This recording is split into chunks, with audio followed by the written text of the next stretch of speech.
Bueno, y ya estamos aquí en los estudios con el abogado penalista Andy Carrión para entender más de lo que podría suceder y cómo funcionan estas pericias de velocidad en el marco de una investigación tan relevante, tan mediática como es este caso de Adrián Villar. Muy buenas tardes, gracias por estar con nosotros. Buenas tardes, Eli, gracias por la invitación. A ver, ¿cómo funciona? Porque han dicho 48 kilómetros por hora, un documento fiscal, después de hacer pericias, se supone muy prolijas, pero la familia de la víctima dice, esto no tiene mucha coherencia según las imágenes, que pareciera mayor velocidad. ¿Cómo funciona? Sí. En el marco de investigaciones de esta naturaleza, en la que lamentablemente se ocasionó la muerte de una persona, uno de los elementos más importantes es la medición de la velocidad en la que iba precisamente quien manejaba el vehículo.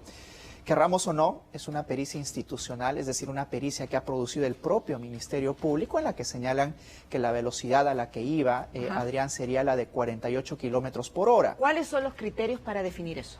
Bueno, son criterios técnicos en realidad. Por ahora solamente se tienen los videos, analizan los videos y en base a los videos que miden matemáticamente incluso si es que iría a esta velocidad de 48. En el informe mismo se presentó el cuestionamiento de la velocidad. ¿Qué pasa? Ese es un elemento importante que no enerva necesariamente la negligencia en el manejo del vehículo, porque todos observamos en las imágenes que manejando desde el carril izquierdo, pues vira de manera automática 2 carriles a la derecha. Eso, por ejemplo, es la negligencia más importante.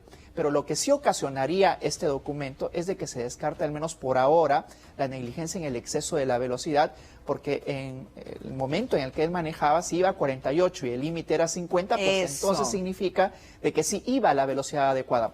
Pero también se puede hacer algo, en este caso Eli, y es de que si la familia de la afectada, o en su defecto la defensa, pueden estar en cuestionamiento, pueden poner en cuestionamiento esta pericia, pueden ellos también aportar una pericia de parte, es decir, una pericia particular contratada por ellos mismos y que le den también mayores luces a la fiscalía y que digan que en efecto no iba a 48 kilómetros sino a una velocidad mayor. Abogado, porque es justo el límite, 48 kilómetros es lo que dice esta pericia fiscal, pero el máximo en esta vía son 50 kilómetros por hora y además es un protocolo que tampoco tiene una certeza del 100%. Entonces, la familia ya ha indicado, el hermano Gino Marzano, que van a apelar a esta situación y que, por lo entendido, estarían dispuestos a hacerlo de manera particular. ¿Qué podría suceder en la audiencia de esta tarde a las 3 en punto en torno al futuro de Adrián Villar teniendo este nuevo elemento? Sí, bueno, tenemos varios elementos en realidad y lo que tiene que saber la teleaudiencia es de que el día de hoy se tendría que dilucidar si esta persona va a afrontar la investigación en prisión o en libertad con ciertas medidas restrictivas. ¿De qué Eso depende? Es lo que se va a dilucidar. ¿Y de qué depende? De que la Fiscalía logre demostrar de que existe un riesgo de fuga, por ejemplo, o que existe un riesgo de obstrucción a la propia investigación.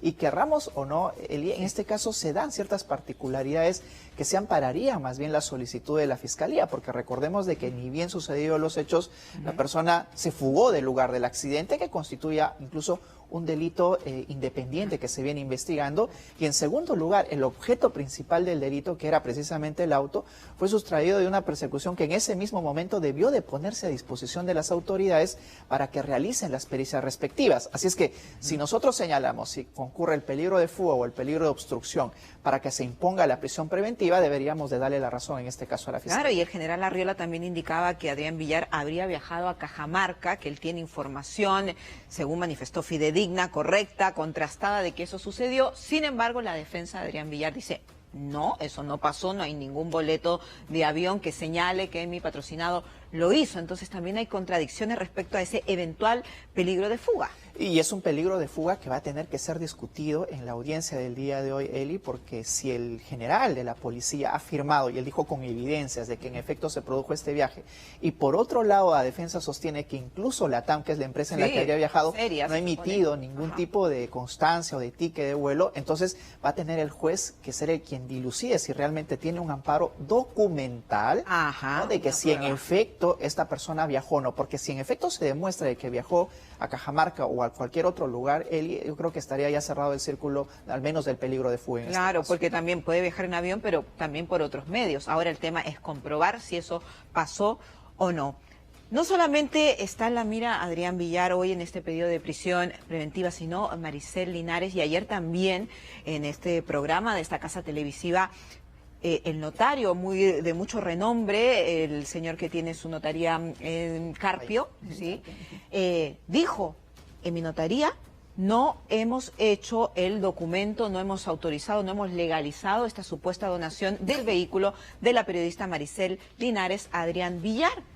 ¿Qué pasa aquí? Estamos hablando de, además, una falsificación de un documento que es materia de investigación. Lo primero que tenemos que decir es de que estos son hechos subsecuentes, ¿no? Que no tienen necesariamente que ver ya con el lamentable fallecimiento de la deportista nacional. Ya luego, en el marco de la investigación, los titulares de los vehículos, Eli, se hacen responsables civiles, solidarios del daño ocasionado, es decir, ante una eventual imposición de un pago de la reparación civil. Tal cual. Sin embargo, hemos visto que en este caso Maricel Linares aportó conjuntamente con su defensa un documento notarializado, eso es, digamos, lo que en principio se divulgó, y que ella ya no sería a través de ese documento titular del vehículo. Para eximirse de responsabilidad. Y justamente de la responsabilidad civil, porque si bien es cierto, ella no iba en el vehículo, la imposición de la responsabilidad civil es automática al titular del vehículo, y con eso querían excluirse de la responsabilidad civil. Sin embargo, ante la aseveración del propio notario, pareciera que aquí hay otros delitos en cuestión en base al documento. Y delitos no graves, gravísimos. Doctor Carrión, vamos a hacer una breve pausa, regresamos con usted en minutos para entender la situación legal de la periodista, una mujer que conoce también de leyes, quienes trabajamos aquí aprendemos, y que habría complicado su situación en vez de favorecerla. Todo lo que usted debe saber en minutos, no se mueva, ya regresamos. Más claro, imposible. En el marco legal, ¿qué puede pasar si una persona presenta un documento que, según indica ese notario, sería falso? Estamos hablando de hechos distintos subsecuentes, Eli, ¿no? El hecho de que se aporte un documento que, según lo refiere el propio notario, sería falso, implicarían otros delitos en contra, en este caso ya de la propia Maricel Linares, como por ejemplo el delito de fraude procesal o el delito incluso de falsedad genérica o falsedad de documentos, ¿no? El hecho de generarse un resultado con este documento haría que estos delitos se configuren. ¿Por qué? Y esa es la pregunta que todos se deben estar haciendo, ¿por qué aportó este documento a la investigación? Y tiene que ver con lo que conversábamos hace un momento, ¿no? Que la propietaria o el titular del vehículo asumen solidariamente la responsabilidad civil por los daños ocasionados. Entonces entiendo que la finalidad de la aportación de este documento era de que se excluya de una eventual responsabilidad civil, pero ahora vemos ya cuáles son las consecuencias. Y de mal en peor, yo no sé quién la asesoró, qué tipo de abogado, pero realmente tomar una acción así, presentando un documento falsificado, la verdad es que es gravísimo y empeora definitivamente. Y además de que es muy fácil realizar el cruce de información, no estamos hablando del notario que lleva siempre un registro en los números de Cardex, que lleva a cuenta también quiénes pagan el recibo por el trámite o no, registros públicos. Que no se haya elevado a registros públicos, porque si el documento viene de septiembre del año pasado y el día de hoy debería de estar inscrito en registros públicos. Tiempo y no suficiente.